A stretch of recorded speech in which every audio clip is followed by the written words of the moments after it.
क्या आपने कभी ये नोटिस किया है कि कैसे आपकी ईएमआई इंक्रीज हो जाती है या कैसे इन्फ्लेशन मार्केट में कम हो जाता है या कैसे बैंक्स के रेट डिफर करते हैं टाइम टू टाइम। अगर आपको इनका आंसर नहीं पता तो इनका आंसर एक ही है, वो है रेपो रेट। तो आपने कभी ये वर्ड तो सुना होगा ना, रेपो रेट। बहुत कंफ्यूजिंग है ये रेपो रेट क्या होता है। तो अगले 5 मिनट में मैं आपको समझाऊंगी कि ये रेपो रेट का मतलब क्या होता है। बहुत इजी है, तो चलिए जानते हैं कि ये रेपो रेट का मतलब क्या है। देखिए, जो कमर्शियल बैंक होती है, हाई अथॉरिटी में होती है हमारी सेंट्रल बैंक, जिसको बोलते हैं हम आरबीआई। उसके बाद बाकी सारी बैंक्स होती हैं जिनको हम कमर्शियल बैंक्स और सबऑर्डिनेट बैंक्स बोलते हैं।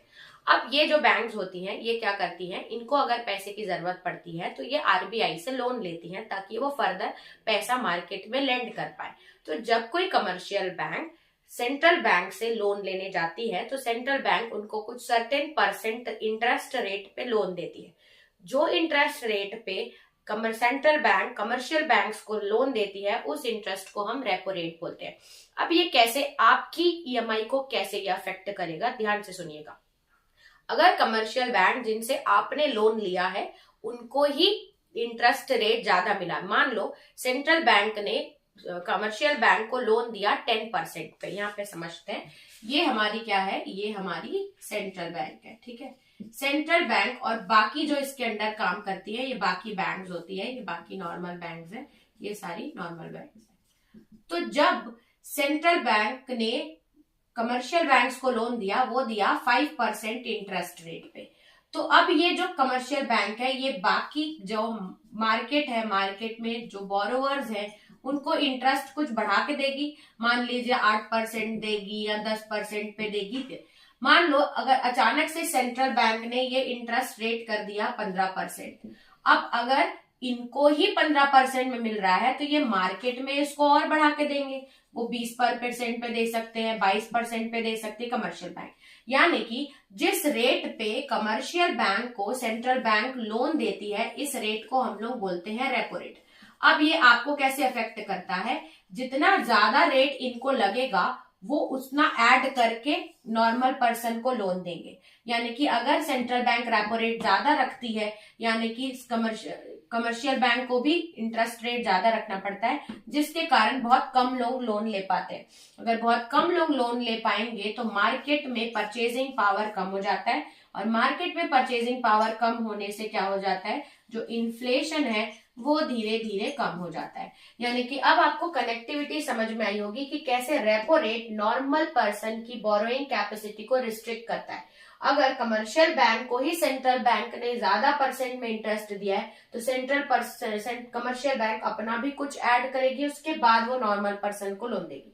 तो इस रेट को ही हम क्या बोलते हैं, रेपो रेट। अब इसको इजी लैंग्वेज में समझते हैं, क्या दिया हुआ है।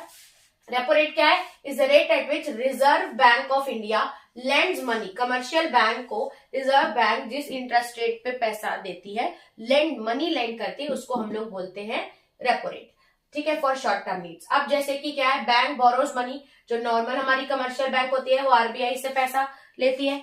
अब जब वो पैसा लेती है तो आरबीआई इंटरेस्ट चार्ज करती है, और जो इंटरेस्ट चार्ज करती है उसको ही रेपो रेट बोला जाता है इजी लैंग्वेज में। अब ये रेपो का फुल फॉर्म क्या होता है, रेपो का फुल फॉर्म होता है रीपर्चेज एग्रीमेंट। अब ये आपको क्वेश्चन आ रहा होगा कि ये जो कमर्शियल बैंक्स हैं ये आरबीआई से क्यों पैसा लेती हैं। तो देखो, कभी कभी क्या होता है कि आरबीआई को जो कमर्शियल बैंक्स हैं उनको बाकी कस्टमर्स को पैसा देना होता है। अगर किसी ने ज्यादा लोन ले लिया है तो फिर आगे कमर्शियल बैंक किसी को लोन नहीं दे पाती। और दूसरी बात, जो पैसा डिपॉजिट करते हैं, मान लो हम जो हमारा सेविंग अकाउंट है तो हम बहुत सारा पैसा डिपॉजिट करते हैं, उसी पैसे को वो मार्केट में लेंड करते हैं। अगर मैंने बहुत ज्यादा पैसे विड्रॉ कर लिए अपने अकाउंट से, या कस्टमर बहुत ज्यादा पैसा विड्रॉ कर रहा है, तो फिर बैंक्स के पास किसी को लोन देने का पैसा बचेगा ही नहीं।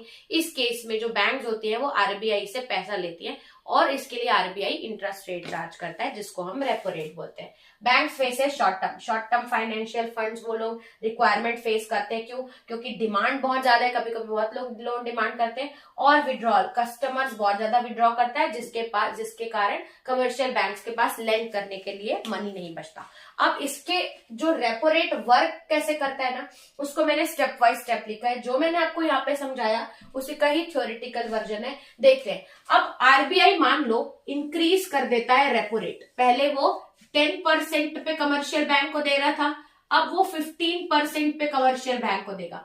तो जब आरबीआई इंक्रीज कर देता है इंटरेस्ट रेट, तो फिर मार्केट में क्या इफेक्ट पड़ता है उसको ध्यान से समझिएगा। अगर बैंक्स ही हायर रेट ऑफ इंटरेस्ट में बोरो करेंगी, आरबीआई ने इंक्रीज कर दिया तो बैंक्स को भी वो पैसा ज्यादा रेट पे पड़ेगा।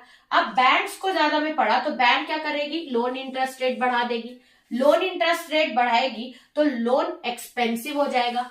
जैसे ही लोन एक्सपेंसिव होगा, लोग कम बाय करेंगे ना, इतने बोरो कम करेंगे, क्योंकि इतना ज्यादा इंटरेस्ट रेट है तो प्रिंसिपल से ज्यादा तो उनका इंटरेस्ट हो जाएगा, तो बोरोइंग लोग नहीं करेंगे जनरेट। अब जब ये पैसा बोरो नहीं करेंगे तो इनके पास स्पेंड करने के लिए मार्केट में मनी कम होगा, तो उनकी स्पेंडिंग क्या हो जाएगी, कम हो जाएगी। अगर उनकी स्पेंडिंग कम होती है तो वो खर्चा नहीं करेंगे, खर्चा नहीं करें यानी कि मार्केट स्पेंडिंग कम है तो वो मार्केट से कुछ डिमांड ही नहीं करे, और जब डिमांड ही नहीं आ रही है तो प्रोडक्ट के प्राइसेस ऑटोमेटिकली गिर जाते हैं और इन्फ्लेशन क्या हो जाता है, कम हो जाता है। तो अगर मार्केट में इन्फ्लेशन या महंगाई को कंट्रोल करना है या मनी सप्लाई को कंट्रोल करना है तो उसके लिए टूल यूज करती है सेंट्रल बैंक, जिसको हम रेपो रेट बोलते हैं। ये हमने मॉनेटरी पॉलिसी में भी डिस्कस किया गया है, ठीक है।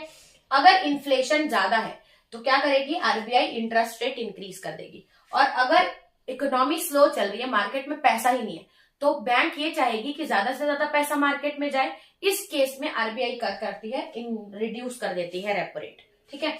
तो आई होप आपको समझ में आया होगा। अगर मार्केट में पैसा ज्यादा देना है तो रेपो रेट को कम कर दो, अगर मार्केट से पैसा विड्रॉ करना है, लोगों का परचेजिंग पावर कम करना है, तो रेपो रेट को हाई कर दो। आई होप आपको आसानी से समझ में आ गया होगा कि ये जो रेपो रेट वर्ड है ये क्या है और ये कैसे आपकी लोन्स की ईएमआईज को अफेक्ट करता है। अगर ये वीडियो में आपको अच्छे से समझ में आया हो तो प्लीज मेरे चैनल को सब्सक्राइब करिए, और अगर आपको किसी वीडियोस या किसी टॉपिक पे वीडियो चाहिए आप कमेंट करके मुझे बता सकते हैं। इस वीडियो में इतना ही रखते हैं, चलते हैं नेक्स्ट वीडियो में, देखते हैं next topic. Thanks for watching.